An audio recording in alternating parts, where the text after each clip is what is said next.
Esta era la inscripción que había en la puerta de cristal de una tiendecita, pero naturalmente solo se veía así cuando se miraba a la calle, a través del cristal, desde el interior en penumbra. Fuera hacía una mañana fría y gris de noviembre, y llovía a cántaros. Las gotas correteaban por el cristal y sobre las adornadas letras. Lo único que podía verse por la puerta era una pared manchada de lluvia, al otro lado de la calle. La puerta se abrió de pronto con tal violencia que un pequeño racimo de campanillas de latón que colgaba sobre ella, asustado, se puso a repiquetear, sin poder tranquilizarse en un buen rato. El causante del alboroto era un muchacho pequeño y francamente gordo, de unos 10 u 11 años. Su pelo, castaño oscuro, le caía chorreando sobre la cara, tenía el abrigo empapado de lluvia y, colgada de una correa, llevaba a la espalda una cartera de colegial. Estaba un poco pálido y sin aliento, pero, en contraste con la prisa que acababa de darse, se quedó en la puerta abierta como clavado en el suelo. Ante él tenía una habitación larga y estrecha, que se perdía al fondo en penumbra. En las paredes había estantes que llegaban hasta el techo, abarrotados de libros de todo tipo y tamaño. En el suelo se apilaban montones de mamotretos y en algunas mesitas había montañas de libros más pequeños, encuadernados en cuero, cuyos cantos brillaban como el oro. Detrás de una pared de libros tan alta como un hombre, que se alzaba al otro extremo de la habitación, se veía el resplandor de una lámpara. De esa zona iluminada se elevaba de vez en cuando un anillo de humo, que iba aumentando de tamaño y se desvanecía luego más arriba, en la oscuridad. Era como esas señales con que los indios se comunican noticias de colina en colina. Evidentemente, allí había alguien y, en efecto, el muchacho oyó una voz bastante brusca que, desde detrás de la pared de libros, decía: «Quédese pasmado dentro o fuera, pero cierre la puerta. Hay corriente». El muchacho obedeció, cerrando con suavidad la puerta. Luego se acercó a la pared de libros y miró con precaución al otro lado. Allí estaba sentado, en un sillón de orejas de cuero desgastado, un hombre grueso y rechoncho. Llevaba un traje negro arrugado, que parecía muy usado y como polvoriento. Un chaleco floreado le sujetaba el vientre. El hombre era calvo y solo por encima de las orejas le brotaban mechones de pelos blancos. Tenía una cara roja que recordaba la de un bulldog de esos que muerden. Sobre las narices, llenas de bultos, llevaba unas gafas pequeñas y doradas, y fumaba en una pipa curva, que le colgaba de la comisura de los labios torciéndole toda la boca. Sobre las rodillas tenía un libro en el que, evidentemente, había estado leyendo, porque al cerrarlo había dejado entre sus páginas el gordo dedo índice de la mano izquierda. Como señal de lectura, por decirlo así. El hombre se quitó las gafas con la mano derecha, contempló al muchacho pequeño y gordo que estaba ante él chorreando, frunciendo al hacerlo los ojos, lo que aumentó la impresión de que iba a morder, y se limitó a musitar: «Vaya por Dios». Luego volvió a abrir su libro y siguió leyendo. El muchacho no sabía muy bien qué hacer, y por eso se quedó simplemente allí, mirando al hombre con los ojos muy abiertos. Finalmente, el hombre cerró el libro otra vez, dejando el dedo, como antes, entre sus páginas, y gruñó: «Mira, chico, yo no puedo soportar a los niños. Ya sé que está de moda hacer muchos aspavientos cuando se trata de vosotros, pero eso no reza conmigo. No me gustan los niños en absoluto. Para mí no son más que unos estúpidos llorones y unos pesados que lo destrozan todo, manchan los libros de mermelada y les rasgan las páginas, y a los que les importa un pimiento que los mayores tengan también sus preocupaciones y sus problemas. Te lo digo solo para que sepas a qué atenerte.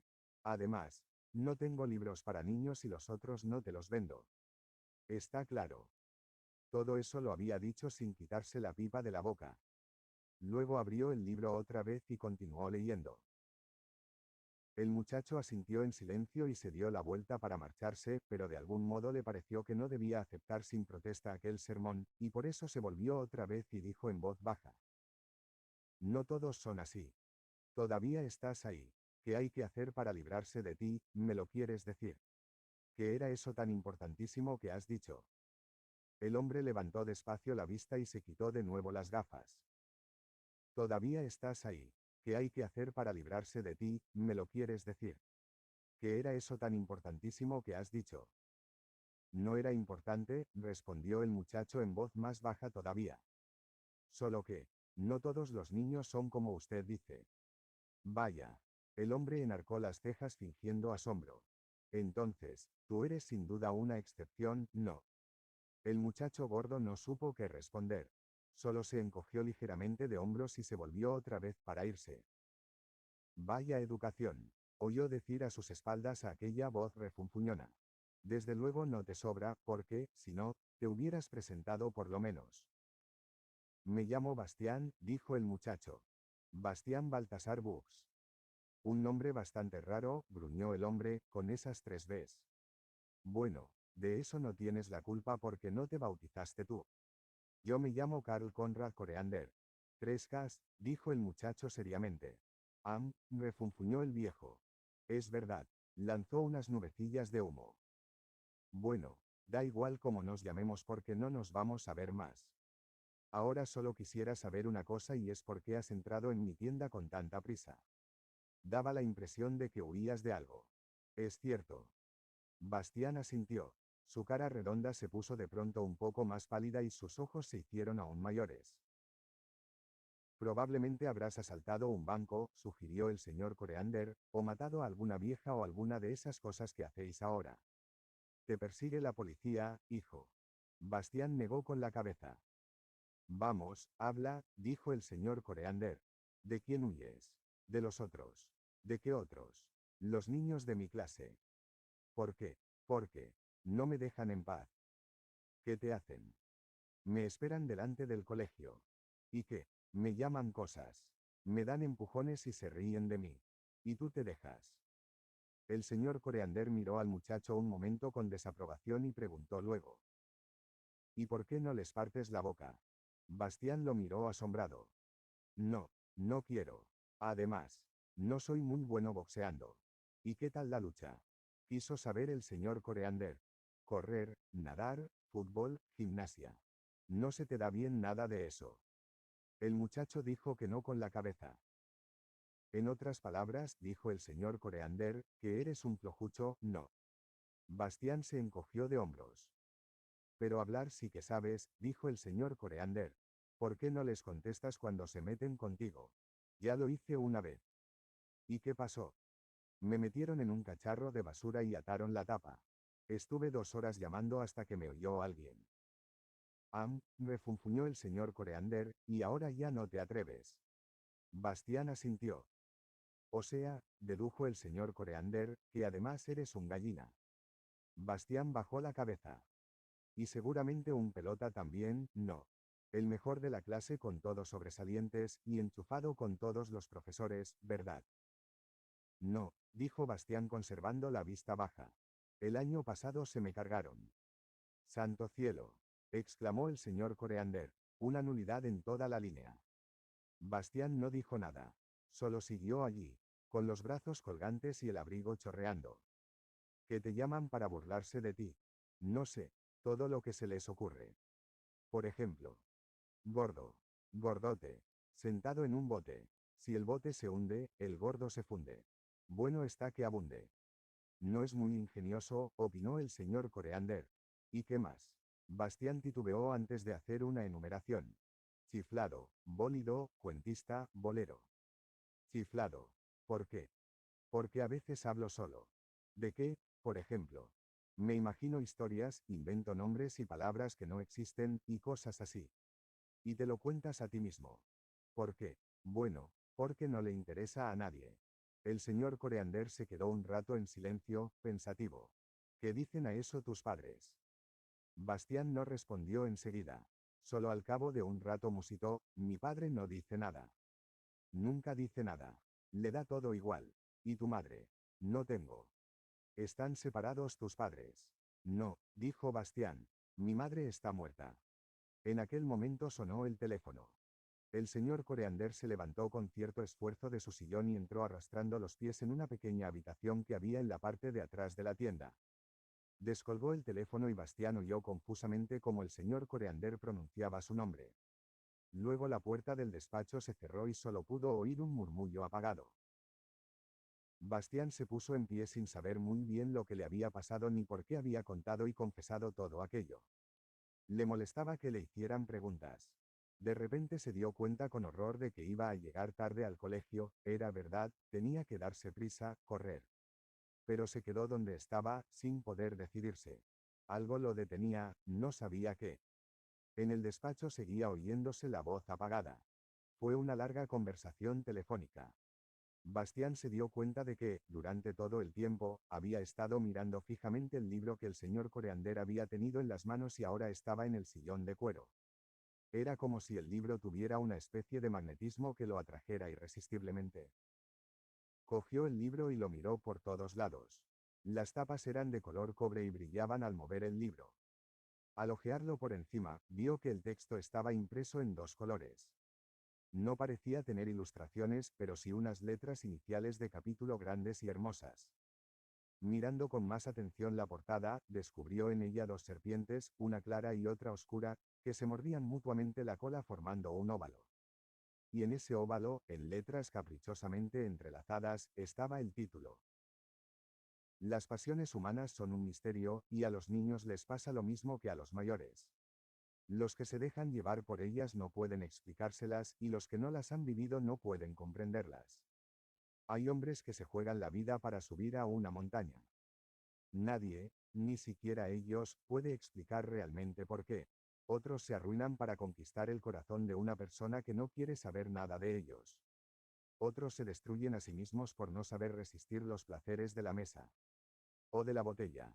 Algunos pierden cuanto tienen para ganar en un juego de azar, o lo sacrifican todo a una idea fija que jamás podrá realizarse. Unos cuantos creen que solo serán felices en algún lugar distinto, y recorren el mundo durante toda su vida. Y unos pocos no descansan hasta que consiguen ser poderosos. En resumen, hay tantas pasiones distintas como hombres distintos hay. La pasión de Bastián Baltasar Bux eran los libros. Quien no haya pasado nunca tardes enteras delante de un libro, con las orejas ardiéndole y el pelo caído por la cara, leyendo y leyendo, olvidado del mundo y sin darse cuenta de que tenía hambre o se estaba quedando helado. Quien nunca haya leído en secreto a la luz de una linterna, bajo la manta, porque papá o mamá o alguna otra persona solícita le ha apagado la luz con el argumento bien intencionado de que tiene que dormir, porque mañana hay que levantarse tempranito. Quien nunca haya llorado abierta o disimuladamente lágrimas amargas, porque una historia maravillosa acababa y había que decir adiós a personajes con los que había corrido tantas aventuras, a los que quería y admiraba, por los que había temido y rezado, y sin cuya compañía la vida le parecería vacía y sin sentido. Quien no conozca todo eso por propia experiencia, no podrá comprender probablemente lo que Bastián hizo entonces. Miró fijamente el título del libro y sintió frío y calor a un tiempo. Eso era, exactamente, lo que había soñado tan a menudo y lo que, desde que se había entregado a su pasión, venía deseando, una historia que no acabase nunca. El libro de todos los libros. Tenía que conseguirlo, costase lo que costase. Costase lo que costase. Eso era muy fácil de decir. Aunque hubiera podido ofrecerle más de los 3,50 marcos que le quedaban de su paga. Aquel antipático señor Coreander le había dado a entender con toda claridad que no le vendería ningún libro. Y, desde luego, no se lo iba a regalar. La cosa no tenía solución. Y, sin embargo, Bastián sabía que no podría marcharse sin el libro. Ahora se daba cuenta de que precisamente por aquel libro había entrado allí, de que el libro lo había llamado de una forma misteriosa porque quería ser suyo, porque, en realidad, le había pertenecido siempre. Bastián escuchó atentamente el murmullo que, lo mismo que antes, venía del despacho. Antes de darse cuenta de lo que hacía, se había metido muy deprisa el libro bajo el abrigo y lo sujetaba contra el cuerpo con ambos brazos. Sin hacer ningún ruido, se dirigió a la puerta de la tienda andando hacia atrás y mirando entretanto temerosamente a la otra puerta, la del despacho. Levantó el picaporte con cautela. Quería evitar que las campanillas de latón sonaran y abrió la puerta de cristal solo lo suficiente para poder deslizarse por ella. Silenciosa y cuidadosamente, cerró la puerta por fuera. Y solo entonces comenzó a correr. Los cuadernos, los libros del colegio y la caja de lápices saltaban y tableteaban en su cartera al ritmo de sus piernas. Le dio una punzada en el costado, pero siguió corriendo. La lluvia le resbalaba por la cara, metiéndosele por el cuello. El frío y la humedad le calaban el abrigo, pero Bastián no lo notaba. Sentía calor, y no era solo de correr. Su conciencia, que antes, en la tienda, no había dicho esta boca es mía, se había despertado de repente. Todas las razones que habían sido tan convincentes le parecieron de pronto totalmente increíbles, y se fundieron como monigotes de nieve bajo el aliento de un dragón. Había robado. Era un ladrón. Lo que había hecho era peor incluso que un robo corriente. Aquel libro era seguramente un ejemplar único e insustituible. Sin duda había sido el mayor de los tesoros del señor Coreander. Quitarle a un violinista el violín o a un rey su corona era peor que llevarse el dinero de un banco. Mientras corría, apretaba contra su cuerpo el libro, por debajo del abrigo. No quería perderlo por muy caro que le costara. Era todo lo que le quedaba en el mundo. Porque a casa, naturalmente, no podía volver. Intentó imaginarse a su padre, sentado en la amplia habitación arreglada como laboratorio y trabajando. A su alrededor había docenas de vaciados en escayola de dentaduras humanas, porque era protésico dental. Bastián no había pensado nunca si a su padre le gustaba realmente aquel trabajo. Ahora se le ocurrió por primera vez, pero ya no podría preguntárselo nunca. Si volviera a casa ahora, su padre saldría del taller con su bata blanca y, quizá, con una dentadura de escayola en la mano, y le preguntaría, ¿ya de vuelta? Sí, diría Bastián. No hay colegio hoy. Bastián vio antes y la cara tranquila y triste de su padre y se dio cuenta de que le sería imposible mentir. Pero tampoco podía decirle la verdad. No, lo único que podía hacer era marcharse, a cualquier parte, muy lejos. Su padre no debía saber nunca que su hijo se había vuelto ladrón. Y quizá ni se diera cuenta de que Bastián no estaba ya. La idea resultaba incluso un tanto consoladora. Bastián había dejado de correr. Ahora andaba despacio y, al final de la calle, vio el edificio del colegio. Sin darse cuenta, había tomado su camino habitual. La calle le pareció vacía, aunque había personas aquí y allá. Pero, a quien llega tarde al colegio, el mundo que lo rodea le parece siempre muerto. De todas formas, le daba miedo el colegio, escenario de sus fracasos diarios, le daban miedo los profesores, que le reñían amablemente o descargaban sobre él sus iras, miedo los otros niños, que se reían de él y no perdían oportunidad de demostrarle lo torpe y lo débil que era. El colegio le había parecido siempre como una pena de prisión larguísima, que duraría hasta que creciera y que él tenía que cumplir con muda resignación. Pero cuando iba ahora por sus pasillos llenos de ecos que olían a cera de pisos y a abrigo mojado, cuando el siniestro silencio de la casa le taponó de pronto los oídos como un trozo de algodón y cuando, finalmente, estuvo delante de la puerta de su clase, pintada del mismo color espinaca seca que las paredes, comprendió que tampoco allí se le había perdido nada. Tenía que irse. Y lo mejor era hacerlo ya. ¿Pero a dónde?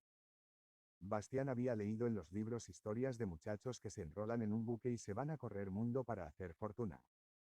Algunos se hacían también piratas o héroes, y otros volvían ricos a su patria, unos años más tarde, sin que nadie sospechase quiénes eran. Pero una cosa así no se atrevía a hacerla Bastián. Ni siquiera podía imaginarse que lo aceptaran como grumete. Además, no tenía la menor idea de cómo llegar a un puerto donde hubiera buques apropiados para esas arriesgadas empresas. Entonces, ¿a dónde? Y de pronto se le ocurrió el lugar adecuado, el único en donde, por lo menos, de momento, no lo buscarían ni encontrarían. El desván era grande y oscuro. Olía a polvo y naftalina. No se oía ningún ruido, salvo el suave tamborileo de la lluvia sobre las planchas de cobre del gigantesco tejado. Fuertes vigas, ennegrecidas por el tiempo, salían a intervalos regulares del entarimado, uniéndose más arriba a otras vigas del armazón del tejado y perdiéndose en algún lado en la oscuridad. Aquí y allá colgaban telas de araña, grandes como hamacas, que se columpiaban suave y fantasmalmente en el aire. De lo alto, donde había un tragaluz, bajaba un resplandor lechoso. La única cosa viva en aquel entorno, en donde el tiempo parecía detenerse, era un ratoncito que saltaba sobre el entarimado, dejando en el polvo huellas diminutas. Allí donde la colita le arrastraba, quedaba entre las impresiones de sus patas una raya delgada. De pronto se enderezó y escuchó. Y luego, hush. Desapareció en un agujero de las tablas. Se oyó el ruido de una llave en la gran cerradura. La puerta del desván se abrió despacio y rechinando y, por un instante, una larga franja de luz atravesó el cuarto. Bastián se metió dentro y cerró luego empujando la puerta, que rechinó otra vez. Metió una gran llave en la cerradura y la hizo girar. Luego echó además el cerrojo y dio un suspiro de alivio. Ahora sí que no podrían encontrarlo. Nadie lo buscaría allí. Solo muy raras veces venía alguien, de eso estaba bastante seguro. Incluso si la casualidad quería que precisamente hoy o mañana alguien tuviera algo que hacer allí, quien fuera se encontraría con la puerta cerrada. Y la llave no estaría. En el caso de que, a pesar de todo, abrieran la puerta, Bastián tendría tiempo suficiente para esconderse entre los cachivaches. Poco a poco, sus ojos se iban acostumbrando a la penumbra. Conocía el lugar. 6 meses antes, el portero del colegio le había pedido que lo ayudase a transportar un gran cesto de ropa lleno de viejos formularios y papeles que había que dejar en el desván.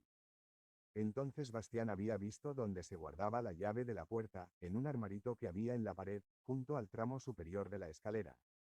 Desde entonces no había vuelto a pensar en ello. Pero ahora se había acordado otra vez. Bastián comenzó a tiritar, porque tenía el abrigo empapado y allí arriba hacía mucho frío.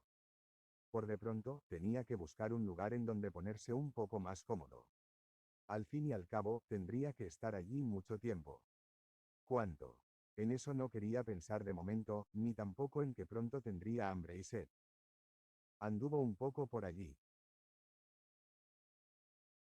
Había toda clase de trastos, tumbados o de pie, estantes llenos de archivadores y de legajos no utilizados hacía tiempo, pupitres manchados de tinta y amontonados, un bastidor del que colgaba una docena de mapas antiguos, varias pizarras con la capa negra desconchada, estufas de hierro oxidadas, aparatos gimnásticos inservibles, balones medicinales pinchados y un montón de colchonetas de gimnasia viejas y manchadas, amén de algunos animales disecados, medio comidos por la polilla, entre ellos una gran lechuza.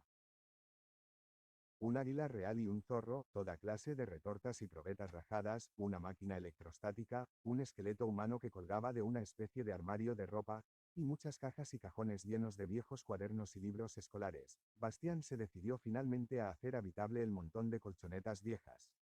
Cuando uno se echaba encima, se sentía casi como en un sofá. Las arrastró hasta debajo del tragaluz, donde la claridad era mayor. Cerca había, apiladas, unas mantas militares de color gris, desde luego muy polvorientas y rotas, pero plenamente aprovechables. Bastián las cogió. Se quitó el abrigo mojado y lo colgó junto al esqueleto en el ropero. El esqueleto se columpió un poco, pero a Bastián no le daba miedo.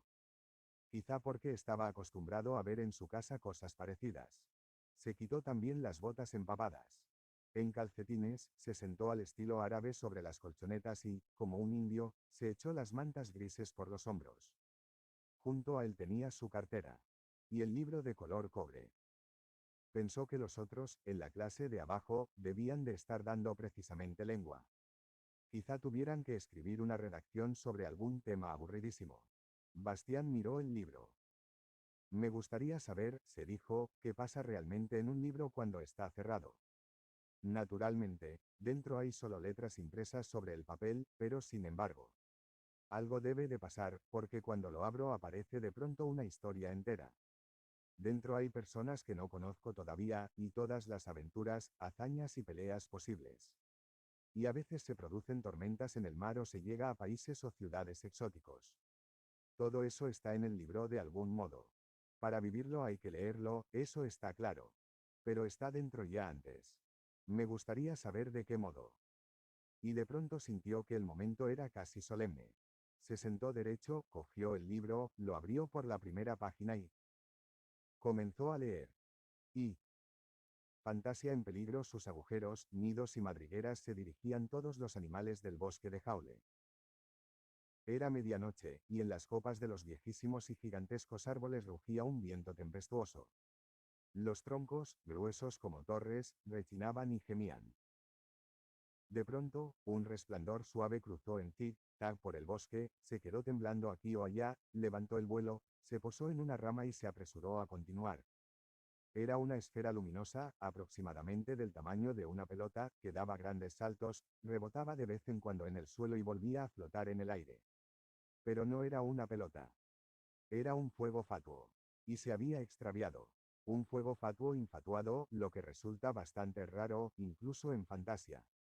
Normalmente son los fuegos fatuos los que hacen que otros se infatúen. En el interior del redondo resplandor se veía una figura pequeña y muy viva, que saltaba y corría a más no poder. No era un hombrecito ni una mujercita, porque esas diferencias no existen entre los fuegos fatuos. Llevaba en la mano derecha una diminuta bandera blanca, que tremolaba a sus espaldas. Se trataba, pues, de un mensajero o de un parlamentario.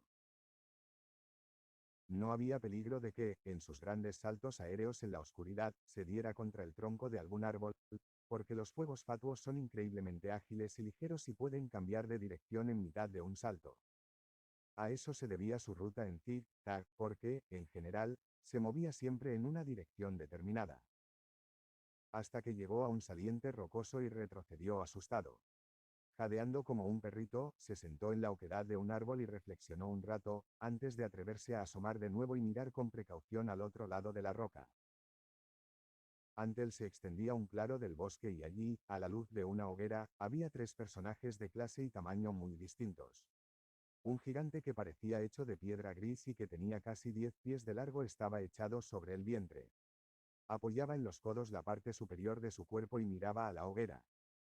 En su rostro de piedra erosionada, que resultaba extrañamente pequeño sobre sus hombros poderosos, la dentadura sobresalía como una hilera de cinceles de acero. El fuego fatuo se dio cuenta de que el gigante pertenecía a la especie de los comerrocas. Eran seres que vivían inconcebiblemente lejos del bosque de Jaule, en una montaña. Pero no solo vivían en esa montaña, sino también de ella, porque se la iban comiendo poco a poco. Se alimentaban de rocas. Afortunadamente, eran muy frugales y un solo bocado de ese alimento, para ellos sumamente nutritivo, les bastaba para semanas y meses. Además, no había muchos comerrocas y, por otra parte, la montaña era muy grande. Pero como aquellos seres vivían allí desde hacía mucho tiempo, eran mucho más viejos que la mayoría de las criaturas de fantasía, la montaña, con el paso de los años, había adquirido un aspecto muy raro. Parecía un gigantesco queso de emmental lleno de agujeros y cavernas. Sin duda por eso la llamaban la montaña de los túneles. Pero los comerrocas no solo se alimentaban de piedra, sino que hacían de ella todo lo que necesitaban: muebles, sombreros, zapatos, herramientas, hasta relojes de cuco. Y por eso no resultaba muy sorprendente que aquel comerrocas tuviera detrás una especie de bicicleta totalmente hecha del material citado, con dos ruedas que parecían robustas piedras de molino. En conjunto, la bicicleta parecía una apisonadora con pedales. El segundo personaje que se sentaba a la derecha de la hoguera era un pequeño silfo nocturno. Como mucho, era 2 veces mayor que el fuego fatuo y parecía una oruga negra como la pez, cubierta de piel, que se hubiera puesto de pie. Gesticulaba vivamente al hablar, con sus dos diminutas manitas de color rosa, y allí donde, bajo unos pelos negros y revueltos, debía de tener la cara, ardían dos grandes ojos, redondos como lunas. Silfos nocturnos, de las formas y los tamaños más variados, había en Fantasia por todas partes y, por eso, no se podía saber a primera vista si aquel había llegado de cerca o de lejos. De todos modos, parecía estar también de viaje, porque la montura habitual de los silfos nocturnos, un gran murciélago, colgaba boca abajo, envuelta en sus alas como un paraguas cerrado, de una rama situada detrás de él. Al tercer personaje del lado izquierdo de la hoguera solo lo descubrió el fuego fatuo al cabo de un rato, porque era tan pequeño que, desde aquella distancia, solo podía verse con dificultad. Pertenecía a la especie de los diminutenses, y era un tipejo muy fino, con un trajecito de colores y un sombrero de copa rojo en la cabeza. Sobre los diminutenses el fuego fatuo no sabía casi nada. Solo una vez había oído decir que ese pueblo construía ciudades enteras en las ramas de los árboles, en las que las casitas estaban unidas entre sí por escalerillas, escalas de cuerda u toboganes. Sin embargo, esas gentes vivían en una parte totalmente distinta del reino sin frontera de Fantasia, más lejos, mucho más lejos aún que los comerrocas. Por eso era tanto más extraño que la cabalgadura que aquel diminutense tenía a su lado fuera precisamente un caracol. Estaba detrás de él. Sobre su concha de color rosa brillaba una sillita de montar plateada, y también el bocado y las riendas que sujetaban sus cuernos brillaban como hilos de plata. El fuego fatuo se maravilló de que aquellos seres tan diversos se sentasen juntos armoniosamente, porque por lo común, en Fantasia, no todas las especies vivían en paz y armonía. A menudo había luchas y guerras, existían también rivalidades de siglos entre determinadas especies, y además no solo había criaturas buenas y honradas, sino también rapaces, perversas y crueles. El propio fuego fatuo pertenecía a una familia a la que podían ponerse reparos en materia de credibilidad y fiabilidad. Solo después de haber contemplado un rato la escena se dio cuenta el fuego fatuo de que los tres personajes llevaban una banderita blanca o una banda también blanca cruzada en el pecho. Así pues, eran igualmente mensajeros o parlamentarios, y eso explicaba, desde luego, que se comportasen tan pacíficamente. No estarían de viaje, en fin de cuentas, por las mismas razones que el fuego fatuo. Lo que hablaban no se podía entender desde lejos, a causa del rugiente viento que sacudía las copas de los árboles. Pero, como se respetaban mutuamente en calidad de mensajeros, quizá reconocerían también como tal al fuego fatuo y no le harían nada. Y, al fin y al cabo, tenía que preguntar a alguien el camino. Sería difícil que se presentara una oportunidad mejor en pleno bosque y en plena noche. Así pues, se decidió, salió de su escondite agitando la banderita blanca y se quedó temblando en el aire. El comerrocas, que tenía el rostro vuelto en su dirección, fue el primero que lo vio. Hay muchísimo tráfico esta noche, dijo con voz rechinante. Ahí llega otro. Uy, un fuego fatuo. Cuchicheó el silfo nocturno, y sus ojos de luna se encendieron. Me alegro, me alegro. El diminutense se puso en pie, dio unos pasitos hacia el recién llegado y gorjeó, si no me equivoco, usted está aquí también en calidad de mensajero. Sí, dijo el fuego fatuo. El diminutense se quitó el rojo sombrero de copa, hizo una pequeña reverencia y trinó, en tal caso, acérquese por favor. También nosotros somos mensajeros. Siéntese. Y, con un gesto de invitación, señaló con el sombrerito el sitio libre que quedaba junto a la hoguera. Muchas gracias, dijo el fuego fatuo acercándose más, tímidamente, perdonen la libertad. Permítanme que me presente, me llamo Blue. Encantado, respondió el diminutense. Yo me llamo Ukak. El silfo nocturno se inclinó sin levantarse. Mi nombre es Busbusul. Mucho gusto en conocerlo, rechinó el comerrocas. Yo soy Piernaisar. Los tres miraron al fuego fatuo, que desvió la mirada nervioso. A los fuegos fatuos les resulta muy desagradable que los miren descaradamente. ¿No quiere sentarse, amigo Blue?, preguntó el diminutense. La verdad es que tengo mucha prisa, respondió el fuego fatuo, y solo quería preguntarles cómo llegar desde aquí a la Torre de Marfil. Uy, dijo el silfo nocturno. ¿Quieres ver a la emperatriz infantil? Exacto, dijo el fuego fatuo. Tengo un mensaje muy importante que transmitirle. ¿Qué mensaje?, rechinó el comerrocas. Bueno, el fuego fatuo cambió el peso de su cuerpo de una pierna a otra, es un mensaje secreto. Los tres tenemos la misma misión que tú. Uy, respondió Busbusul, el silfo nocturno. Estamos entre colegas. Es posible que incluso llevemos el mismo mensaje, opinó Ukak, el diminutense. Siéntate y cuéntanos. Rechinó Piernaisar. El fuego fatuo se instaló en el sitio libre. Mi patria, comenzó a decir después de reflexionar un poco, se encuentra bastante lejos de aquí. No sé si alguno de los presentes la conoce. Se llama Podrepantano. Uy, suspiró encantado el silfo nocturno. Un lugar maravilloso. El fuego fatuo sonrió débilmente. ¿Verdad que sí? ¿Y qué más?, rechinó Piernaisar. ¿Por qué estás aquí, Blue? En Podrepantano, nuestro país, siguió diciendo entrecortadamente el fuego fatuo, ha ocurrido algo. Algo incomprensible. Es decir, está ocurriendo aún. Es difícil describirlo. Empezó por, es decir, bueno, al este de nuestro país hay un lago. O, mejor dicho, había. Llamado Cálido Caldo. Y todo empezó porque, un día, el lago de Cálido Caldo no estaba ya allí. Simplemente había desaparecido, ¿comprendéis? ¿Quiere usted decir, preguntó Ukak, que se secó? No, repuso el fuego fatuo, en tal caso habría ahora allí un lago seco. Pero no es así. Donde estaba el lago no hay nada. Simplemente nada, ¿comprendéis? Un agujero. Gruñó el comerrocas. No, tampoco un agujero, el fuego fatuo parecía cada vez más desamparado. Un agujero es algo. Y allí no hay nada. Los otros 3 mensajeros intercambiaron miradas. ¿Qué aspecto tiene? Uy, esa nada. Preguntó el silfo nocturno. Eso es precisamente lo que es tan difícil de describir, aseguró el fuego fatuo con tristeza. En realidad, no se parece a nada. Es como, bueno, no hay palabras para describirlo. Como si uno se quedara ciego al mirar ese lugar, no. Se le ocurrió al diminutense. El fuego fatuo lo contempló con la boca abierta. Eso es exactamente, exclamó. Pero, ¿de dónde? Quiero decir, ¿cómo? ¿O es que también conocéis ese? Un momento. Rechinó el comerrocas interviniendo, eso ha ocurrido en un solo lugar.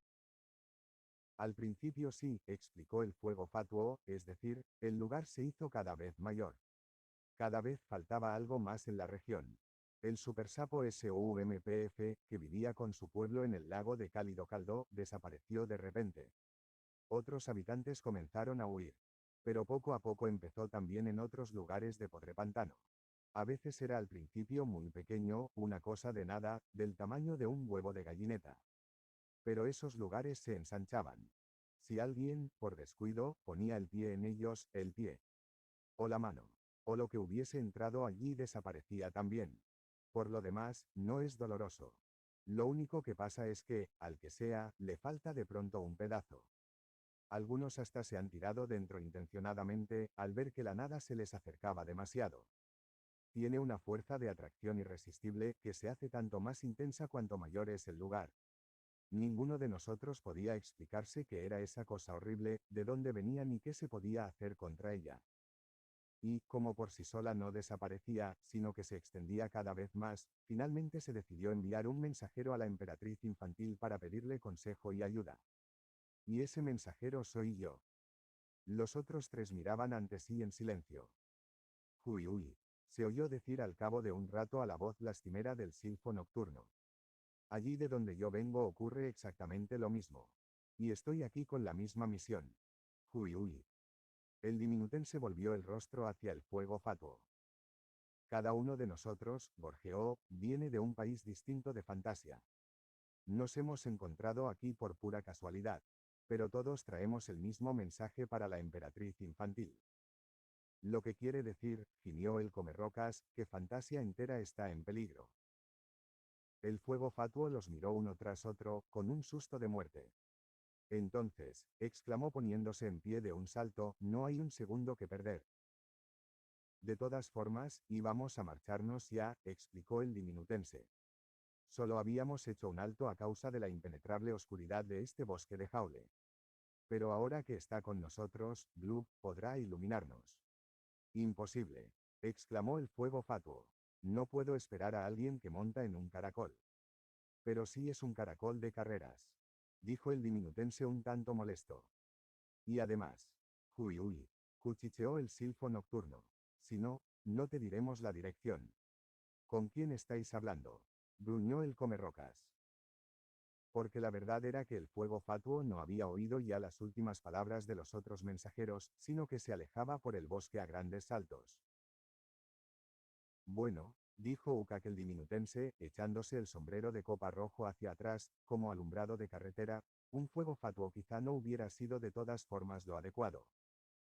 Al mismo tiempo saltó a la silla de su caracol de carreras. También yo, declaró el silfo nocturno llamando con un suave juiui. A su murciélago preferiría que cada uno viajara por su cuenta. Al fin y al cabo, voy por el aire. Quizás. Desapareció. El comerrocas apagó la hoguera golpeándola simplemente unas cuantas veces con la palma de la mano. También yo lo prefiero, se le oyó rechinar en la oscuridad. Así no tendré que preocuparme de no aplastar cualquier cosa diminuta. Y se le oyó penetrar en el bosquecillo sobre su potente bicicleta, con toda clase de crujidos y chasquidos. De vez en cuando chocaba sordamente contra algún gigante arbóreo y se le oía rechinar y gruñir. Lentamente, el estrépito se alejó en la oscuridad. Ukak, el diminutense, se quedó solo.